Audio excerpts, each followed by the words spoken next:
বেশি চাপের মধ্যে আছি বাংলাদেশিদের দিয়া। বলে কেন? বলে এদের ডেমনস্ট্রেশন তো সেই এয়ারপোর্ট থেকে আরম্ভ হয়েছে বাংলাদেশিদের ওই যে আওয়ামী লীগ বিএনপি এগুলো নিয়া, তো সেইটা তো চলতেই আছে। তারপরে হোটেলের সামনে আছে।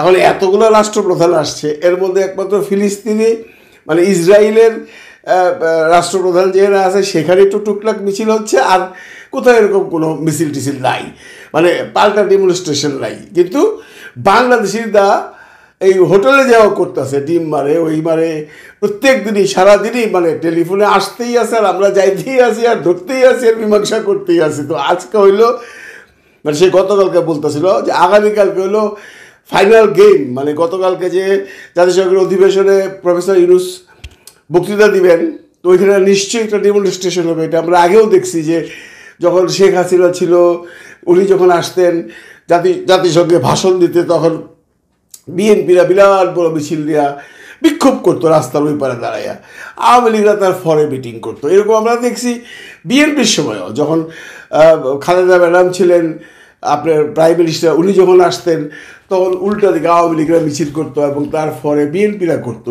কিন্তু সেটা শুধুমাত্র বিক্ষোভ মিছিল, পোস্টার নিত, ব্যানার নিত, নিয়ে মৌল মিছিল করতো বা দুই একটা স্লোগান দিত। কিন্তু এখন যে অবস্থাটা হয়ে গেছে সেটা তো একটা মারাত্মক। যে ও আমার বন্ধুটাকে সেই পুলিশ অফিসার বলতেছিল, দেখেন এয়ারপোর্টে ডিম মারামারি নিয়ে কি কাণ্ডটাই ঘটলো। এরকম তো খুব একটা কম ঘটে বিদেশিদের সাথে। এইখানে মানে কোনো দেশের রাষ্ট্রপ্রধান আসলে তার ডেলিগেশনদের সাথে ডিম মারা ধাক্কাধাক্কি তো কম আসছে। আগামীকালকে যে কী হবে, মানে গতকালকে অধিবেশনের আগের দিনের কথা বলতেছে, তাহলে যে কী হবে জানি না। শুনতেছি বিরাট বিরাট মিছিল আসবে দুই পক্ষেরই। খুব প্যারায় আছি ভাই। তো এনিওয়ে সেই প্যারা শেষ হয়েছে। বাংলাদেশের গতকালকে মিটিং হয়েছে, মানে আমাদের প্রধান উপদেষ্টা ভাষণ দিয়েছেন। বিএনপির থেকে এমন কোনো আওয়াজ ছিল না আগের থেকে, বিএনপি বা জামাত থেকে। যদি সেই ডিম কাণ্ড না হতো তাহলে হয়তো বা তারা মোটামুটি কিছু লোকজন যাইতো, যায় ওইখানে একটা মানে বিক্ষোভ না, তো তারা ওইখানে দাঁড়ায় থাকতো বা মানে ধ্বনি দিত যে ইউনূস সাহেব জিন্দাবাদ, বিএনপি জিন্দাবাদ, ইত্যাদি ইত্যাদি ইত্যাদি। কিন্তু ঘটনা তো অন্যরকম। ঘটনা তো এখন চলে গেছে ডিম মারামারি, হোটেলে যে ডিম মারো, হ্যান করো ত্যান করো। এবং আওয়ামী লীগ থেকে আমরা যেটা শুনছিলাম যে আগের থেকেই প্রচার করা হইতেছে যে আমেরিকার বিভিন্ন অঙ্গরাজ্য থেকে, মানে সেই শিকাগো থেকে শুরু করে ফ্লোরিডা, ডালাস থেকে শুরু করে নর্থ ক্যারোলাইনা, ওহাইও থেকে শুরু করে মিশিগান থেকে শুরু করে সব জায়গার থেকে হাজার হাজার নেতাকর্মী নিউ ইয়র্কে আসতেছে এবং তারা বিরাট বড় আন্দোলন করবে, এরকম একটা আওয়াজ ছিল। আমরা বিভিন্ন আওয়ামী লীগের যারা আপনার কন্টেন্ট তৈরি করে তারা এরকম বলতেছিল। তো কিছুর আলামত আমরা পাইছি যে যেদিন আসছে ওনারা, ওদিন এয়ারপোর্টে বেশ ঝামেলাই হয়েছে। কিন্তু আজকের দিনটা ছিল সবচেয়ে মানে মাহেন্দ্রক্ষণ। আজকে একটা বিরাট কিছু হওয়ার চিন্তা ভাবনা ছিল। আমেরিকান সরকার মানে পুলিশও সেইভাবে প্রিপারেশন দেওয়া ছিল। তো আজকে যেটা দেখা গেল, আজকে পুরো ঘটনাটাই উল্টে গেল। কি উল্টে গেল? আওয়ামী লীগের কোনো খবরই নাই। মানে দুইটা তিনটা বিচ্ছিন্ন ঘটনা অলরেডি আমার কাছে মানে ভিডিও আছে, দেখাচ্ছি।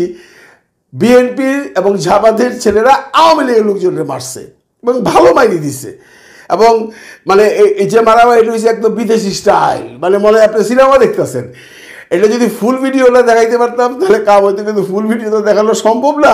আমি লিঙ্ক দিয়ে দেবো নিচে, দেখে নিয়ে আমি একটু দেখাচ্ছি মানে কি পরিমাণ গ্যাঞ্জাম আজকে ওইখানে হয়েছে। আর পুলিশরা কি পরিমাণ পরিশ্রম করতেছে। এত পরিশ্রম করলে তো পুলিশরা মনে হয় চাকরি ছেড়ে দেবো। নেক্সট ইয়ার যখন সম্মেলন হবে, যদি এই গভর্নমেন্ট থাকে তাহলে চাকরি ছেড়ে দেবো। কারণ এত পরিশ্রম কিন্তু নিউ ইয়র্কের পুলিশ বা ইউরোপের পুলিশরা করে না। তারা কি, তারা যেখানে যায় ওখানে তাদের দেখলে মানুষ এমনি একটু শান্ত হয়ে যায়। আর এরকম দুই পক্ষের মারামারি হাতাহাতি তো কম, ওইসব জায়গায় ক্রাইম হয়। মনে করেন একটা ছিনতাইকারী আইসা, একটা কাল্লু আইসা একজনের টাকা নিয়ে গেল, সে দৌড়াইতেছে, তালে ধরলো। বা একখানে একটা মানে সন্ত্রাসী হামলা হইলো, হামলা হওয়ার পর পুলিশই গেল। কিন্তু এনে সারাদিন এনে সামলাও, ওরে সামলাও, এনে ধরো, ওরে অ্যারেস্ট করো, মানে এই যে চলছে 22 তারিখ থেকে, এটা চলতেই আছে। তো আজকে যেটা হয়েছে সেটার ভিডিওটা একটু দেখেন।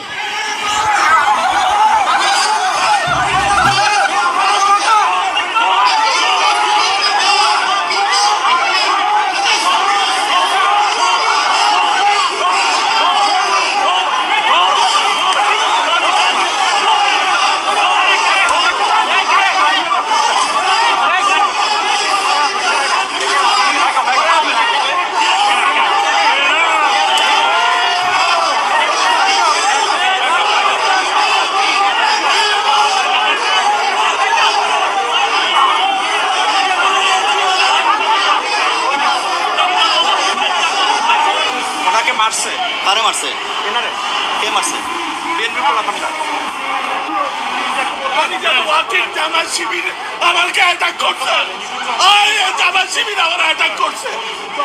কি হলো আপনার সাথে? আমার সাথে জামাত শিবির বিএনপি সবাই আমাকে অ্যাটাক করছে। আমি লীগের আমি মানি না, আওয়ামী লীগের সন্ত্রাসী স্টেটের প্রেসিডেন্ট। আমি যখন হাঁটি যাচ্ছিলাম ওরা আমাকে সবাই মিলে আমাকে খুশি টুটি মানে বুঝতে পারেন না? আমি বুঝতে পারি নাই। আমি বাংলাদেশের ফ্লাগ ছিল আমার। আপনি ভুলে চলে আসছেন? বাংলাদেশের বিএনপির অবস্থা সেটা আপনি বুঝতে পারেননি? না না না। আপনার নাম কি? আপনার নাম কি? আমার নাম জেডাই রাসেল। আমি ভার্জিনিয়া, ওয়াশিংটন ডিসি।